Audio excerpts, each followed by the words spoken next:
The locks had been changed. I stood there in the pouring Seattle rain, my grocery bags soaking through at the bottom, staring at the brass handle that refused to turn. Before I could even panic, the door swung open. But it wasn't my husband's warm smile greeting me. It was Chloe, my daughter-in-law. And she wasn't holding a towel to dry me off. She was holding a piece of paper that would end my life as I knew it. "You need to leave, Martha," she said, her voice terrifyingly calm, blocking the entrance with her petite frame. "You don't live here anymore." I laughed, a short, confused sound that got caught in my throat. I thought it was a joke, a terrible, tasteless prank. I told her to move aside so I could put the milk in the fridge before it spoiled. That was when she pressed the document against the glass of the storm door. It was a property deed transfer. I squinted through the rain droplets on my glasses and saw my own signature at the bottom, the ink bold and undeniable. 3 weeks ago, Chloe had brought me a stack of documents she claimed were for updating my insurance policy after my husband passed. She had been so sweet that day, bringing me blueberry muffins and talking about how we needed to protect my assets. I trusted her. I trusted the mother of my future grandchildren. I didn't read the fine print. I just signed where her manicured finger pointed. "Liam," I called out, seeing my son's shadow in the hallway behind her. "Liam, tell your wife to stop this nonsense." My son stepped into the light, but he didn't look at me. He looked at the floorboards, the ones I had polished by hand for 30 years. He mumbled something about it being for the best, about how the nursing home would be safer for someone of my age. Nursing home? I was 62, fully capable, and still working part-time tutoring literature. Chloe didn't let him finish. She tossed a single duffel bag onto the wet porch. It landed with a heavy thud right next to my muddy boots. "We packed the essentials for you," she said, crossing her arms. "Everything else is now the property of the homeowners. Which is us." I felt a coldness spread through my chest that had nothing to do with the rain. It wasn't just the house, it was the erasure.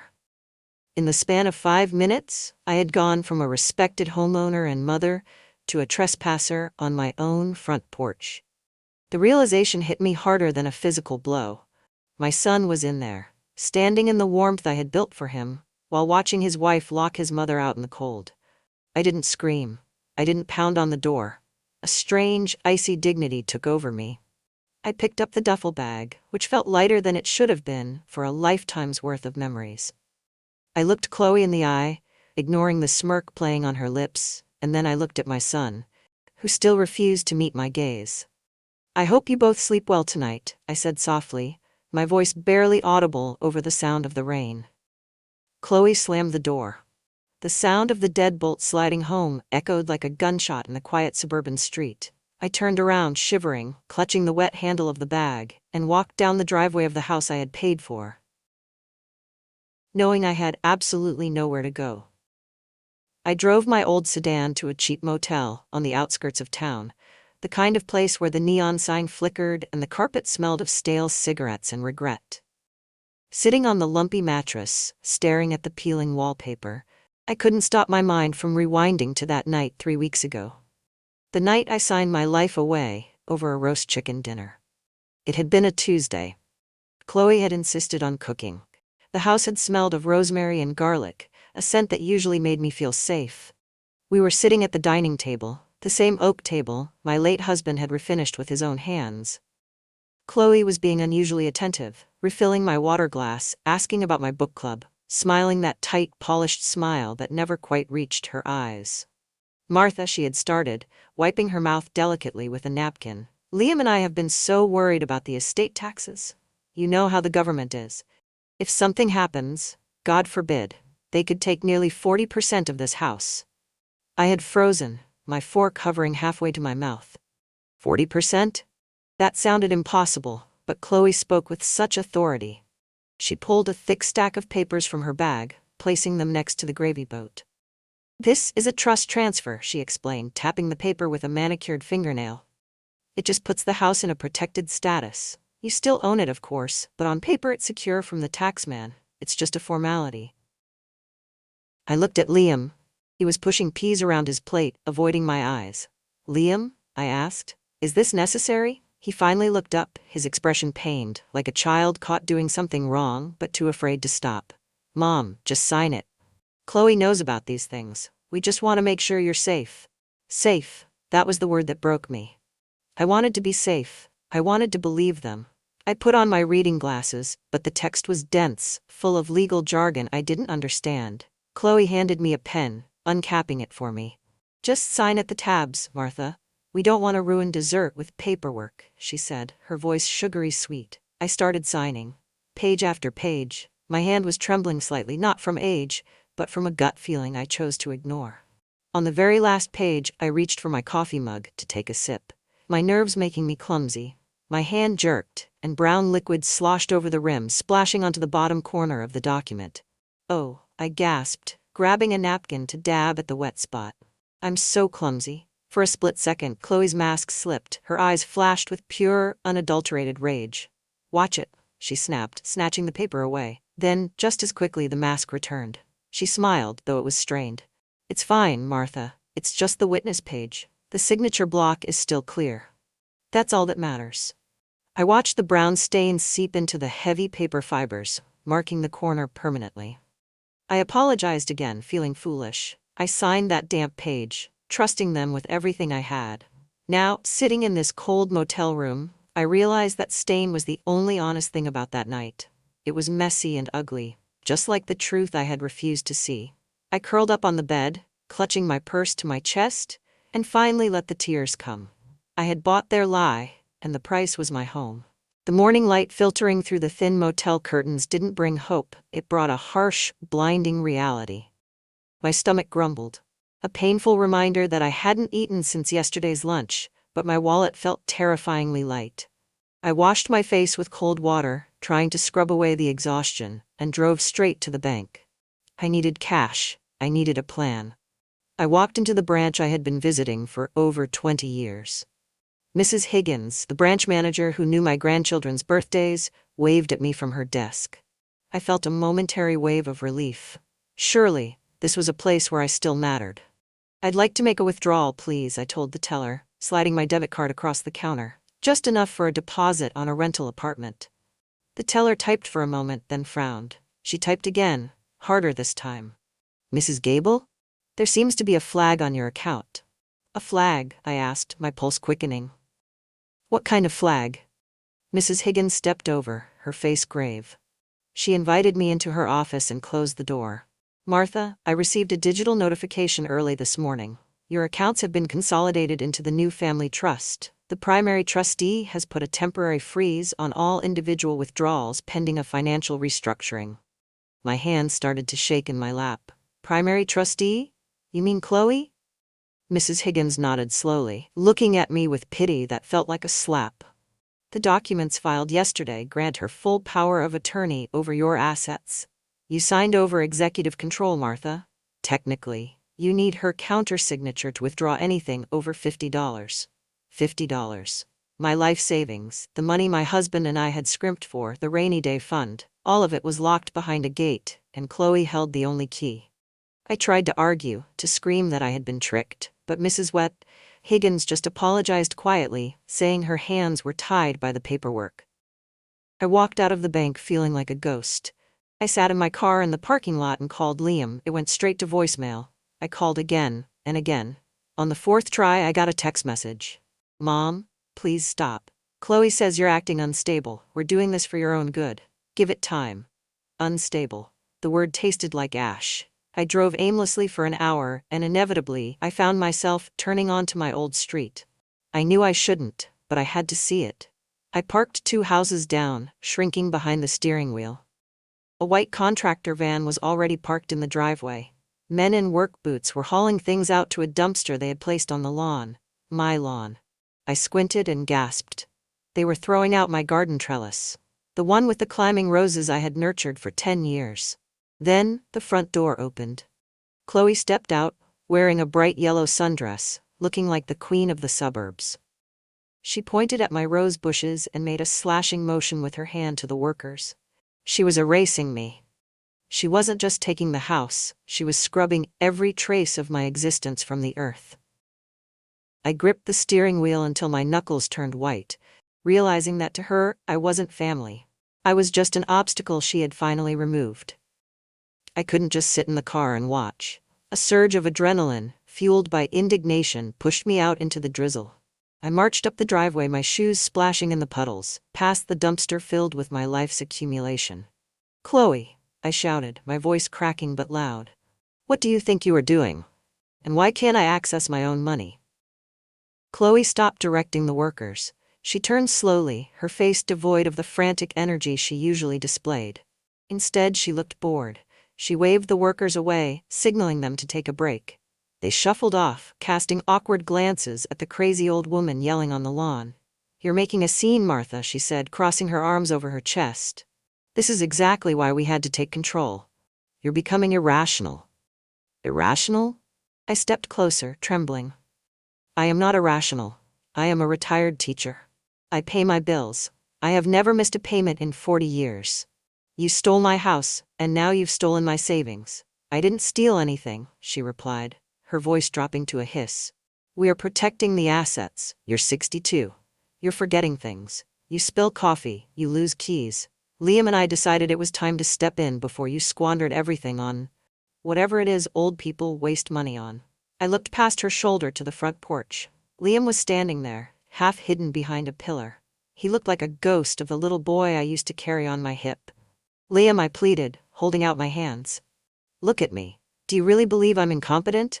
Do you really think your mother is too senile to buy her own groceries?" Liam shifted his weight. He looked at his wife, then at his shoes.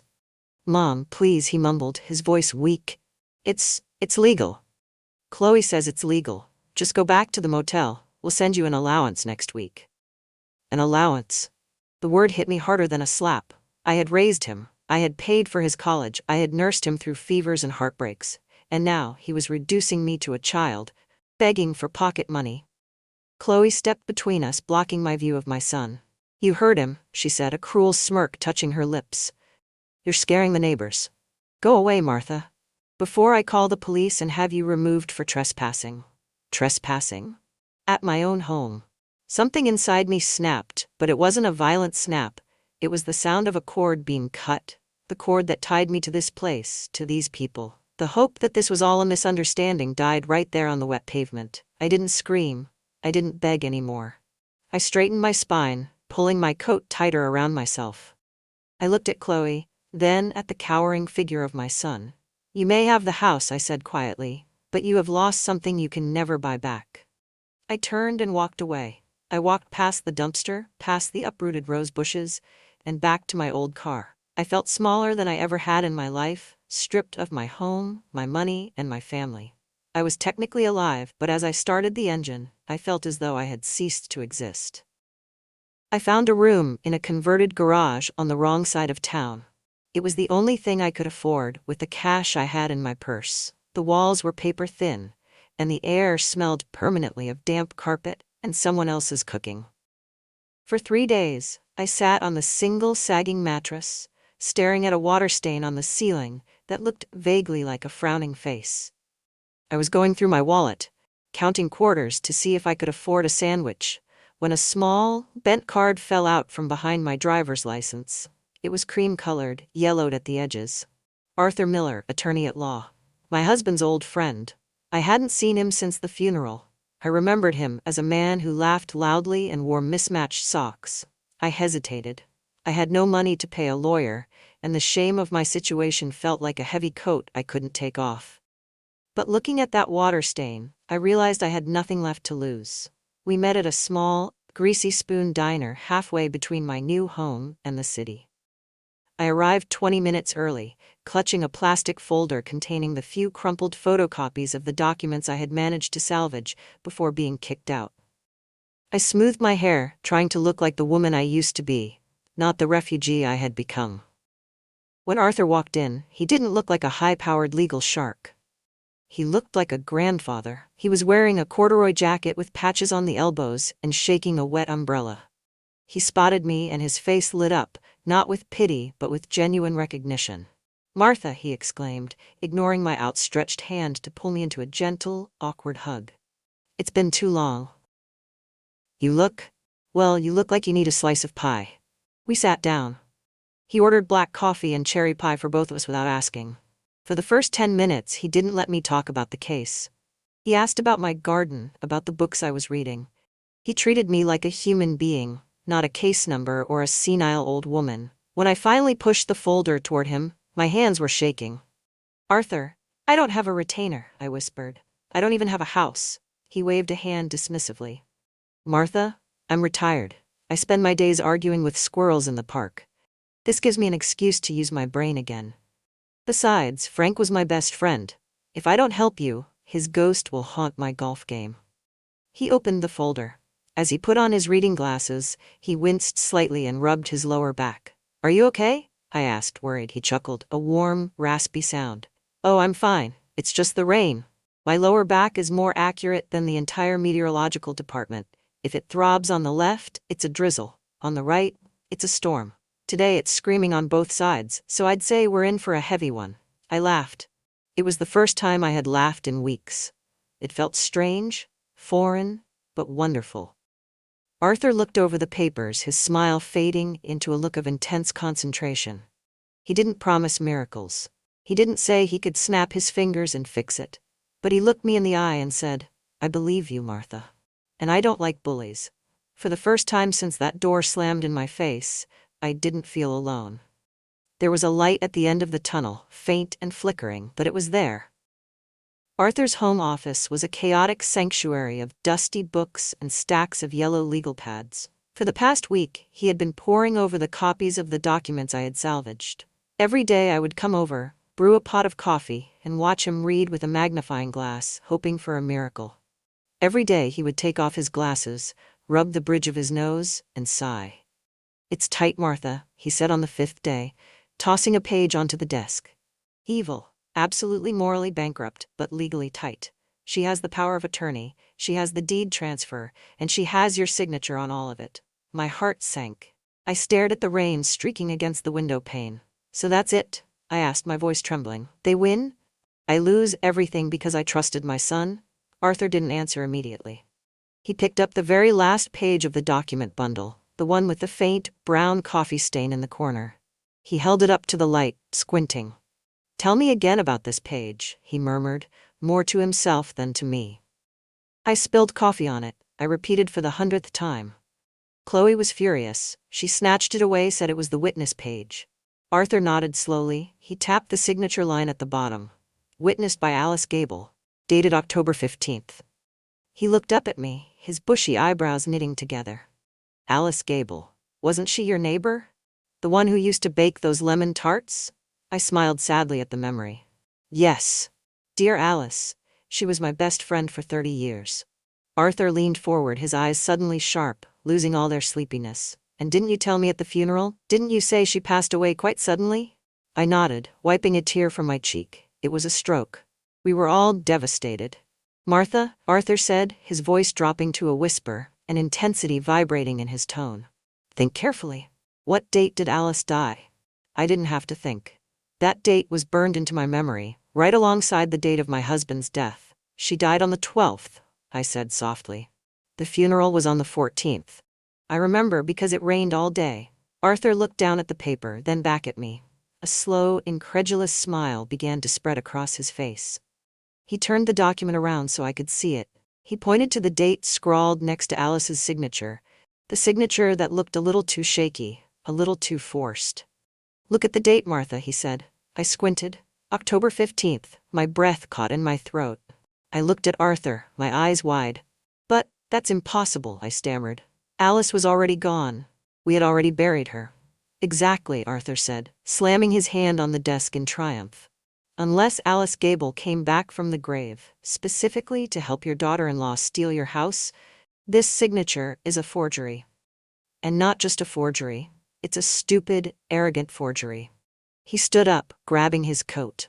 "Chloe was so desperate to get the paperwork done fast, so confident you wouldn't check, that she used the name of a witness she knew you trusted. She just forgot that dead women don't sign legal documents."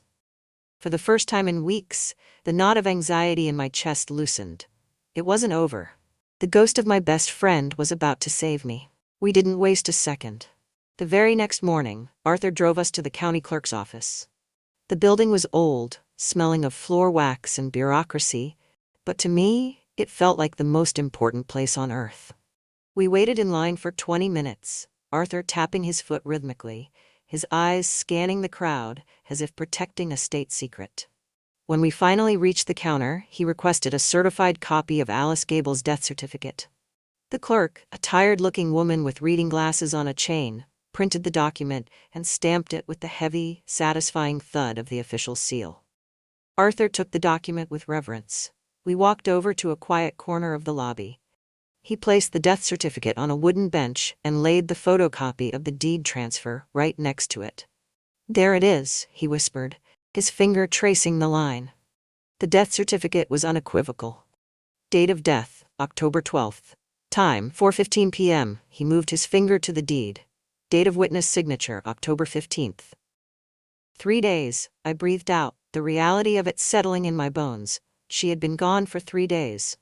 My daughter-in-law didn't just forge a signature, she resurrected the dead to rob me.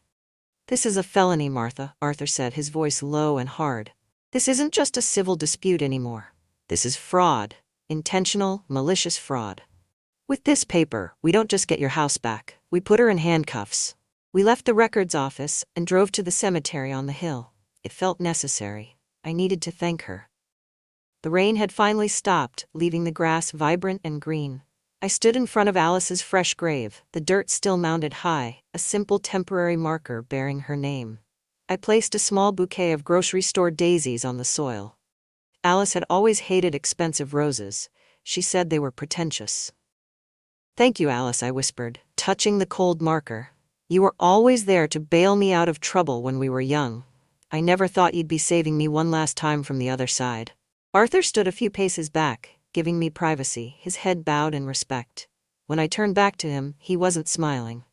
He had the look of a general preparing for battle. "Are you ready?" he asked. I looked at the peaceful cemetery, then at the certified document in his hand, my sword and my shield. "I'm ready," I said. "Let's go get my life back." The street was lined with cars. Music thumped from the living room, vibrating through the soles of my shoes as we walked up the driveway. It was a housewarming party. My house. Her party. The audacity was almost impressive. I hesitated at the bottom of the steps, clutching my handbag. I saw shadows dancing in the window. People laughing, drinking, living their lives in the space where I had raised my family. Arthur gently touched my elbow. "Chin up, Martha," he said, his voice steady and calm. "You're not a guest here. You're the owner returning home." We didn't knock. The front door was wide open to welcome the stream of friends and neighbors.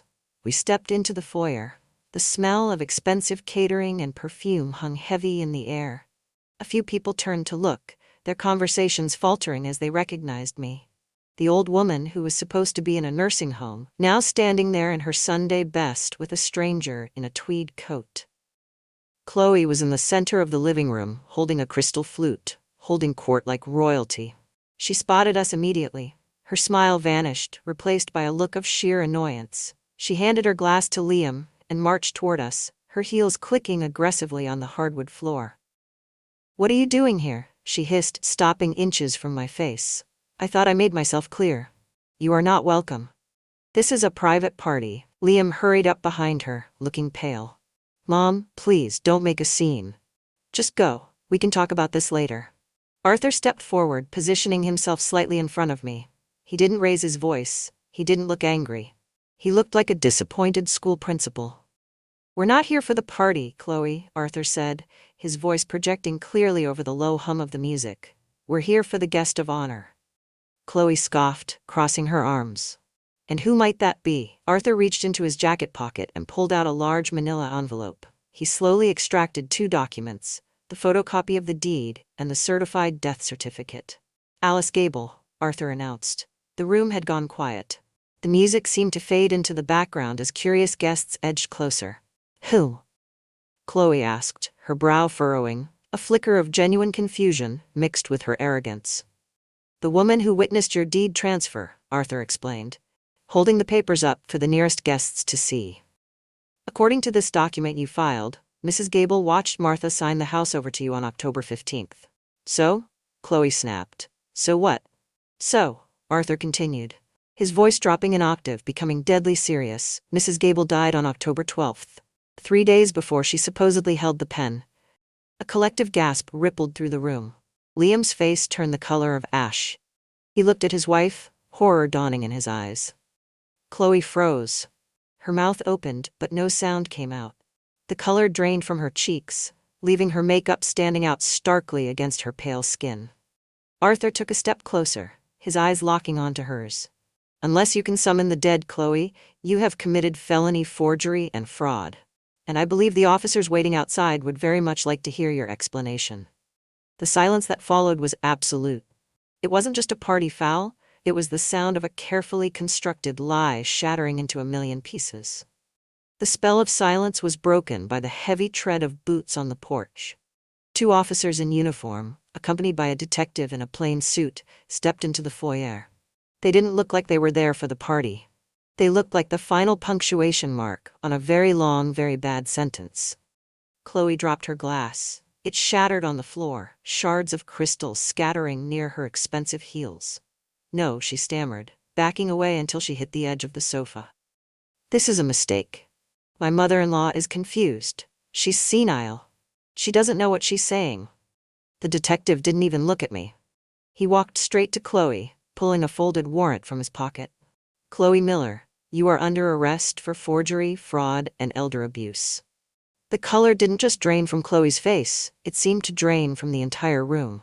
The guests, people who had been laughing and drinking moments ago, began to retreat, grabbing their coats and slipping out the back door, desperate to distance themselves from the scandal.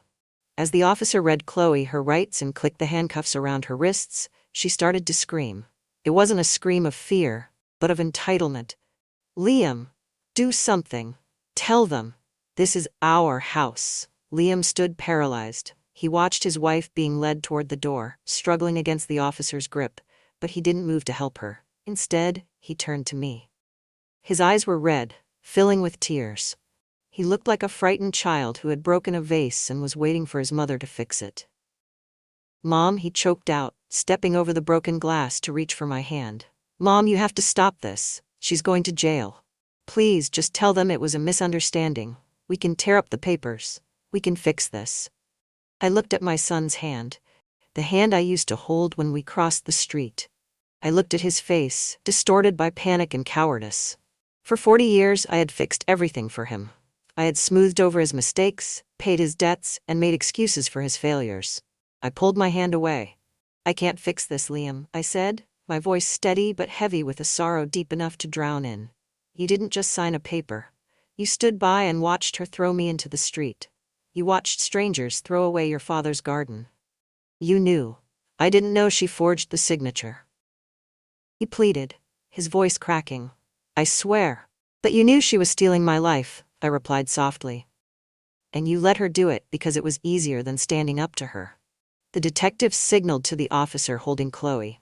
As they dragged her out the front door, kicking and shouting, the blue lights of the cruiser flashed rhythmically through the living room window, illuminating the empty party cups and the ruins of my family. I looked at Liam one last time.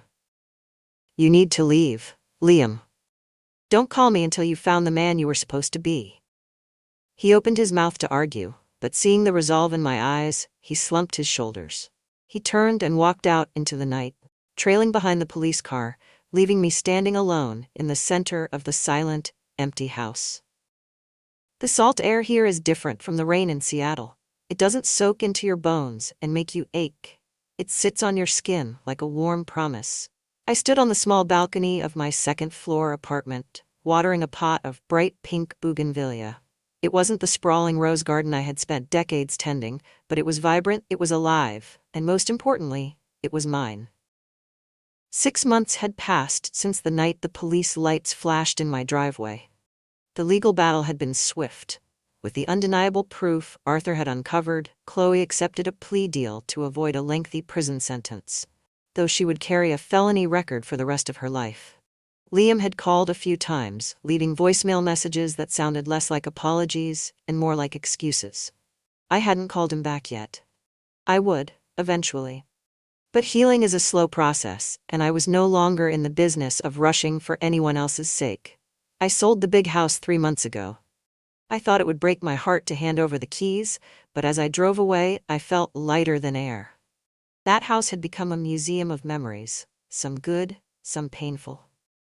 This new apartment, with its view of the Gulf of Mexico and its simple white walls, was a blank canvas. A melodic chime from the tablet on the patio table pulled me from my thoughts. I wiped my hands on my apron and tapped the screen. Arthur's face filled the frame, pixelated but smiling.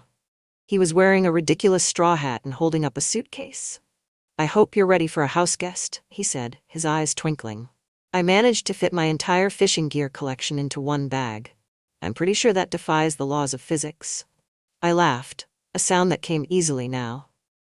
"If you bring that rusty tackle box into my clean apartment, Arthur, you'll be sleeping on the beach." He chuckled. "I'll take my chances. The flight leaves in 2 hours. I'll see you for dinner?" "I'll have the table set," I promised. We said our goodbyes, and the screen went black. I sat there for a moment, listening to the rhythmic sound of the waves crashing against the shore. I looked at my reflection in the dark glass of the tablet. I looked older than I did a year ago. The lines around my eyes were deeper, and my hair had gone completely silver. But the fear was gone. The desperation was gone. I realized then that dignity wasn't about holding on to a family estate or maintaining an image for the neighbors. It was about knowing when to walk away from what hurts you, and having the courage to start over, even when society tells you it's too late. I took a sip of iced tea, watching the sun begin to dip below the horizon, painting the sky in shades of gold and violet. I was 62 years old, single, and living in a rental apartment, and for the first time in a very long time I was completely, wonderfully home. Arthur arrived just as the sun was painting the Florida sky in strokes of tangerine and lavender. He didn't just bring his fishing gear. He brought a lightness that had been missing from my life for years. We sat on the balcony, sharing a simple meal of grilled snapper and lemon, listening to the steady, comforting rhythm of the waves.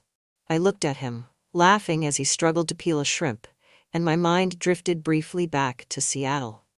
I thought about Chloe. She had grasped so tightly for wealth that she shattered her own freedom. I had lost the mahogany tables, the antique silver, and the address that impressed the neighbors. Yet, sitting here on this plastic patio chair, feeling the ocean breeze on my face, I felt richer than I ever did in that silent, echoey mansion. I took a sip of wine and realized the greatest lesson of all. It's an old truth, but one we often forget until it's tested. What is done in the dark will eventually come to light. Chloe thought a hidden signature could rewrite reality, but truth has a way of surfacing, just like cork in water. She built her castle on sand, while I had to walk through the storm to find my solid ground. I finally have peace, and that is one thing you can never steal. I'm safe now, and finally happy. But as Arthur and I were discussing his old cases over dinner, he told me a story that made my blood run cold. It was about a devoted husband who vanished without a trace, leaving behind nothing but a cryptic note and a locked basement door that he had forbidden his wife from ever opening. What she found inside wasn't just a secret, it was a second life. You need to hear this story. Click the video on your screen right now to see what was behind that door. You won't believe your eyes.